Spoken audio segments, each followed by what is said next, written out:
Do you ever ask somebody, how you doing? I'm surviving. How you doing? I'm surviving. No, we're here to be thriving. Coping, dealing with life, as many of us are trying to do at the moment, and doing it, and keep doing it. We need to keep going, but not just to cope with life, but also to thrive. 12 ways to deal with life and thrive. Are you ready? Point number 1. The first thing you have to do is to make a decision. Decide that you're going to be okay. Decide that everything is going to work out. Okay, everything won't exactly work out the way we want. Nothing is. You know when people ask you, is everything okay? Is everything alright? And you're like, yeah, but everything is never okay. There's always some good, some tricky, some dodgy. Some things are going well, some aren't. But it doesn't matter. It doesn't matter. That's the nature of life. So just decide that it's okay. No matter what's happening, I'm going to get through it. If this worst case scenario happens, guess what? I will deal with it. I'll find a way and I'll keep going. One of the biggest decisions we have to make in life is whether we live in a friendly or a hostile universe. So, for example, if you think that everything is crap, if you think that the world is against you, if you think you have bad luck, if you think people are unfriendly, guess what? That's going to be your experience. But if you think that the world is full of great people, friendly people, that so many things are possible, guess what? That's what you're going to experience. Because whatever you focus on, you will find. Are you going to focus on looking at what's not working, or are you going to focus on what you can improve? Are you going to focus on your goals? Are you going to focus on getting better? Are you going to focus on fixing things? So it's really a choice, and this will be your experience. Point number 2, be grateful. The first thing to do is be grateful for what we do have. Being grateful gives you actually more energy and inspiration to keep going. All right, it opens you up to more.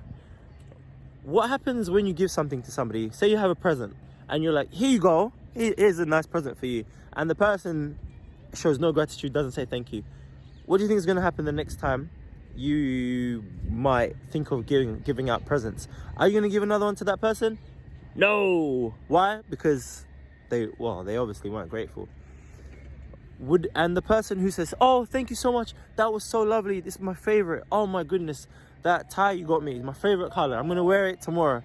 Wouldn't you give that person more? That's just exactly how the world works, how the universe works. Number 3, have you heard the expression that knives sharpen knives? All right, the only way for a knife to get sharper is by rubbing against another knife with friction. People who tend to be really strong and resilient tend to be the ones that have gone through so much, because it makes us stronger. So if you would like to be able to deal with difficult situations, tricky situations, what's the best thing to do? Practice, right? It's just like training for a sport or in the gym or anything, literally anything. The more practice you have, the better you'll be, the stronger you'll be, the more equipped. So what you want to do regularly is to test yourself. Put yourself in situations where you're tested, where you're uncomfortable. The more you get comfortable with being uncomfortable, guess what? Soon after, even that becomes comfortable. Another way to get through difficult times is to keep your dream. Keep your dream, keep your purpose, keep your goal. What lights you up? Find what lights you up. What makes you smile? What gives you meaning? What gives your life meaning? What would you love to do? What do you enjoy doing? What do you do when you're doing it? Time seems to just disappear so quick. The days go fast. You forget to eat. You forget to bathe. Oh, okay. You forget to go to the bathroom. Whoa. But put time, put effort towards your goals, your dreams, your passions, your hobbies. They will give you energy. They give your life meaning. They give you something to look forward to and enjoy. Don't put everything off until the day is perfect, until you've retired. Don't wait until you're rich. Don't wait till life is perfect, because guess what? It's never going to be perfect. All right, tomorrow never comes. We just got to make the best of today. All right, number 5, work on being healthier. Work on being healthy. Work on being around, being here. All right, without our health, what do we have? Tree over there. Without your health, what do you have? The tree says nothing. That's right, okay? If you don't have your health, you're not here. You're not here in this realm, in this dimension. You've already gone over. So while we're here, let's make the best of being here. All right, we have nothing without our health. So that should be right up there with breathing. Number 6, remove things that drain your energy. There are people in life that add value to your life, okay? They give you ideas, they share their time, their energy, you bounce off each other. When you're in their presence, you feel good, or maybe they even challenge you. And you feel slightly uncomfortable, but you feel better, all the more better for having them in your life, for having contact with them. All right, those are the kind of people you need to be around. People that want you to succeed, people that contribute to your wellness, your energy, your vibration. People that suck your energy, people that suck your vibe. You know, when you leave from being next to them, you feel a bit down. You feel like, what just happened? You feel like you got hit by a bus and you're just confused. Yeah, those are the energy vampires. Get them out of your life. Run for your life. When you see an energy vampire coming, you get that garlic. In life, you want this to go that way. You want this to go that way. You want to ask your boss for a raise. You want to apply for a job and get the job. You want to ask someone to come and help you, give you a hand with stuff. You want the sun to shine and it to be warm. But guess what? It doesn't always happen. Sometimes we don't always get what we want. Sometimes we do get a little bit of rejection and it kind of hurts. It doesn't feel so good. But it's the nature of life. We don't always get what we want when we want it. All right? So we need to, I guess, accept rejection. Rejection is normal. All right? It's normal. And it's okay to knock on doors. It's okay to ask for what you would like. It's okay to inquire. And sometimes people are just going to say no. And sometimes things are just not going to work out. But guess what? The more you ask, the more you knock. Doesn't that increase your probability of getting more of the things you would like? So if I knock on 100 doors, I might get 10 yeses, right? Which is, okay, it's pretty crap compared to my 100. But 10 yeses might just be all that I need. But now if I'm scared of someone telling me no, I'm probably going to be scared to knock on any doors. And I might just knock on 3. And out of knocking on 3 doors, I might get nothing. But it's okay. It's okay. Because you know what? You just keep going, do it again. And as you're getting your rejection, as it's not working out so well, guess what? You're getting better. You're fine-tuning the things that don't work so well, that didn't work so well. You know, you're learning as you go along. So it's okay to get rejection. It's okay because it allows you to grow. Whoa. Yeah, this one's going to sting a tiny bit. Woo-hoo-hoo-hoo.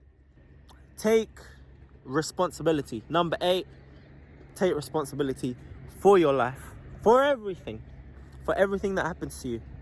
What I'm saying is we have to take responsibility for our lives more than anything, because we can't change the things that do happen to us. We can't change a lot about ourselves. We can't change so many things. But you know what? We can always change our response, okay? We can decide how we are going to deal with those things. We can either deal with them in a way that's going to be beneficial to us, or we can deal with them in a way that doesn't help us. All right, so if we're busy blaming this person, blaming the weather, blaming the economy, blaming everybody, guess what? It's their fault. They're the ones in control, right? They decide my life. They decide exactly how I am. If this person does that, if this person does that, that will determine if I'm in a good mood or bad mood. What a life to live, huh? Imagine that your mood, you're feeling good, is all in the hands of everyone else. What if we took responsibility and said, okay, this has happened, this sucks, this isn't great, but you know what? This is what I'm going to do about it. This is what I can do about it. And you know, if this doesn't go so well, guess what? I'm going to be like, okay, I'm going to get up, dust my shoulders off, and I'm going to keep going forward. You know, I will find a way. Number 9, consume inspiring content.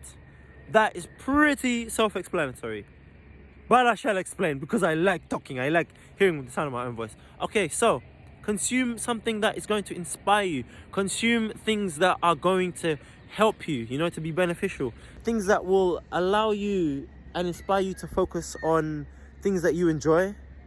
Read up on things you enjoy. Read books, grow, learn. Is there something you want to do? Do you want to study? Do you want to start a business?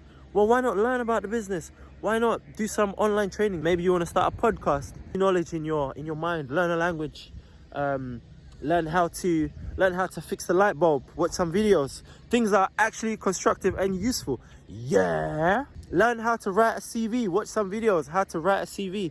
Learn how to be more magnetic. Number 10. Be flexible. Be flexible in your approach, okay? Be flexible in your approach. So we can keep our goals, our dreams, our desires, the things we want to do, the direction we want to go in life. But guess what? Sometimes you're trying to go one way. Sometimes you have a plan and you're going to do it just like this. But guess what? Maybe that way is not working. Maybe the economy changes. Maybe things just go pear-shaped and you can no longer do things the way you're doing them. And you might have to change. You might have to pivot, adapt. All right. So you still want to get to the same goal. This is with anything. All right. Just being flexible with your strategies to try different ways. Now, what would be the point of knowing everything, of having all the answers in the world, and then you just sit on your sofa and you just say, I'm so clever, I know everything. Yeah, but what are you doing with it? Yeah, so knowledge is nothing, really, without application of knowledge. But yeah, nothing happens without taking the action, okay? You can know everything, you can have all the answers in the world, but if you're not applying it, all right? If I know I need to go and knock on 10 doors, if I don't knock on those 10 doors, nothing happens. So take massive action. Take massive actions. Pointless planning to work if you're not gonna work the plan. Okay, we gotta work the plan. Let's go. Come on. Step number 12. No one ever does anything great just on their own. Okay, it doesn't happen. Hardly. Not really. Hardly ever. Really. You know, there's usually always someone else that helped them along the way. You know, usually it's teamwork. Having people around you, you know, it provides you with support units. It's great to have someone to talk to. It's great to have people to talk to. It's great to have the ability to share. You know, that's something that we all want to do more of, for sure. You know, just being able to share our experiences, our fears, our worries, our goals, our dreams, our thoughts. Being able to share it is part of human nature. If you're all alone, isolated, you have to do everything by yourself. You cannot depend and ask people for anything. But imagine you have a community around you, you have your friends, you know, they help you out to do things. Oh, can you come around and do this? Or can we go and do this together? There's an economy, you share energy, you share vibes. So socializing is obviously really good for your health. And we know that. All right, I'm out of here. Thank you so much for your time. Thank you for your eyes and your ears. Have a great day. Peace, good vibes. Sending you lots of good energy. All right, have a great day. You can do this. You're not surviving. You're thriving. What did we say? What are we doing? No, what are we not doing? Surviving. No, what are we doing? Surviving. But what are we really doing? Thriving. Yeah, baby. I'm out.